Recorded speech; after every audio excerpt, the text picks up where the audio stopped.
O Nascimento de uma Nação é um filme de 1915, dirigido por D.W. Griffith e estrelado por Lillian Gish. No século XIX, duas famílias, uma do norte e uma do sul, são unidas pelos relacionamentos de seus filhos. Mas quando a guerra chega, os homens se alistam em seus respectivos exércitos e se tornam inimigos. Dos 4 jovens da família, apenas um sobrevive à guerra. A primeira parte do filme termina com o assassinato do presidente Abraham Lincoln. Na segunda parte, os nortistas, junto de seus aliados negros, dominam o sul, acabando com o estilo de vida que eles possuíam antes. O sobrevivente da parte anterior então resolve reunir um grupo de pessoas para formar um grupo para defender o sul dessa nova ameaça. E assim surge a Ku Klux Klan. Pois é basicamente isso o filme. Considerado uma das obras mais racistas da história do cinema, o filme é frequentemente citado também como o primeiro blockbuster, o berço do cinema americano, mais algumas coisas nessa linha. Os elogios vêm em especial pela questão técnica, com o filme tendo sido considerado o primeiro a fazer diversas coisas que ele não foi realmente o primeiro a fazer, como técnicas de câmera e grande quantidade de figurantes. Dito isso,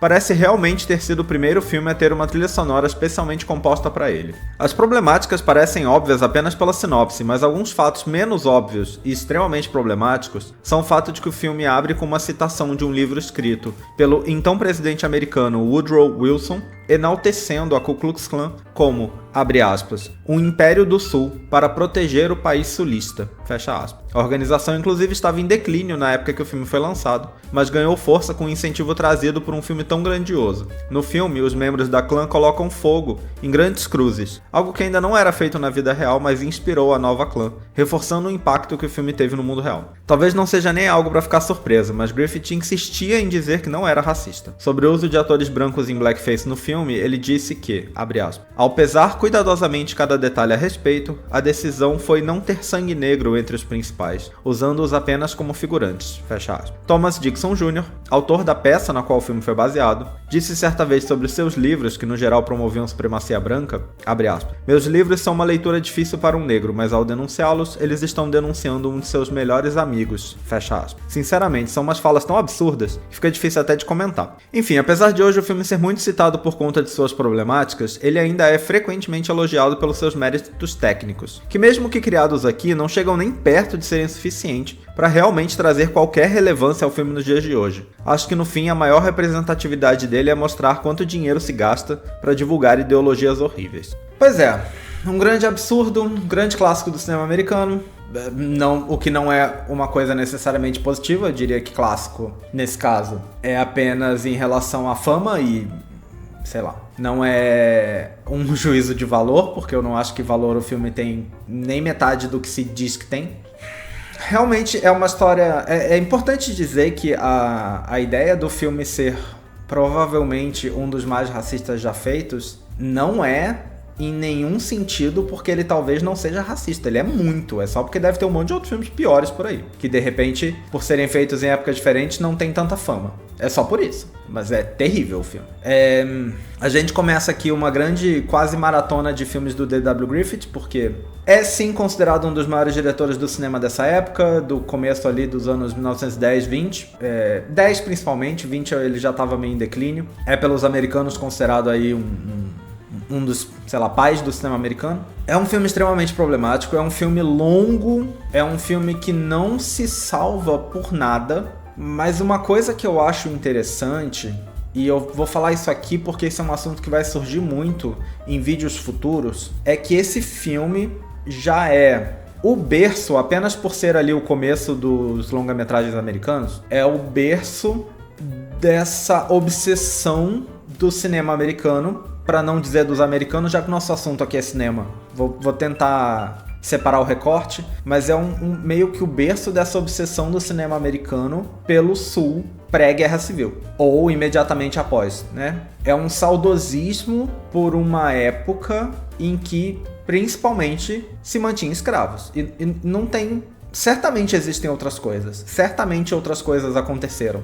mas eles mesmos focam muito nessa parte. É uma tristeza muito grande que esse povo parece sentir por não ter mais a possibilidade de ter escravos.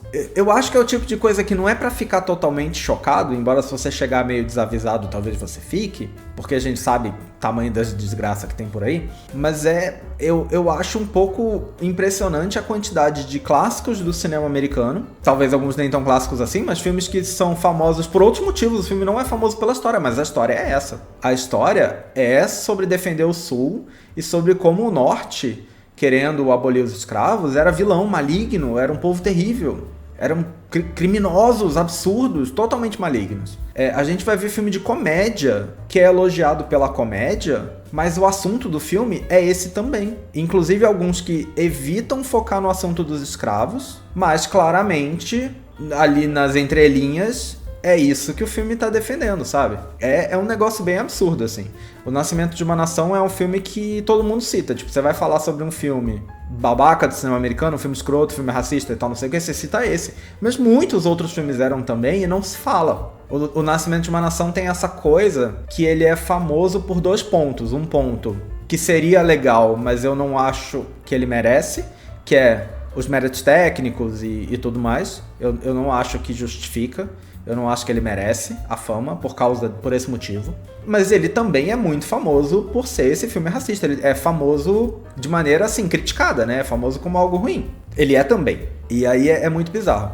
O principal motivo de eu considerar que esse filme não merece a fama dos méritos que ele tem é ter assistido outros filmes da época, alguns um pouco mais antigos, que fazem essencialmente tudo que esse filme faz em termos técnicos, sem contar essa história terrível. O exemplo que eu sempre dou quando eu falo pra todo mundo, é o exemplo que eu gosto de dar, porque eu acho que é um exemplo fácil, é um filme italiano de 1914, um ano antes, chamado Cabiria. Cabiria é um dos melhores filmes que eu vi, assim, dessa primeira década, primeira não, né, mas da década aí de 1910. Pra mim, um dos melhores filmes, é um filme italiano. É um filme um pouquinho longo também. É um filme que se passa no Império Romano. A Itália fazia muitos filmes assim, ambientados ali pelo Império Romano. Eu acho que alguns não devem ter sobrevivido. O longa-metragem mais antigo, ainda em existência por completo, é um filme italiano. Acho que é um filme que deveria muito estar nessa lista, porque eu acho que a ideia de você ter o berço do longa-metragem numa lista que está tentando te ensinar sobre cinema, te passar de certo modo a história do cinema, pra mim parece um filme essencial, que eu acho um absurdo ele não estar na lista, que é O Inferno, baseado na Divina Comédia. É um filme com uma grande quantidade de figurantes, é um filme com uma grande quantidade de efeitos especiais, é um filme com vários truques de câmera pra fazer. Os efeitos especiais eram essencialmente truque de câmera, cenário e maquiagem. O Inferno tem tudo isso. Eu acho que é um filme muito bom nesse sentido. É um filme de 1911, se eu não me engano. E eu acho que ele tem tudo isso. É um filme, pra mim, que tinha infinitamente mais valor aqui do que O Nascimento de uma Nação tem. Seria um jeito de diversificar um pouco os diretores, que é uma coisa que o livro tem muita dificuldade de fazer. A gente tem 6 filmes do Griffith aí pela frente, quer dizer, esse mais 5. O Inferno já é um filme muito interessante. Cabiria, de 1914, um ano antes. Também é um filme super épico, grande quantidade de figurantes, grandes cenários extremamente elaborados, algo que inclusive o Nascimento de uma Nação não tem.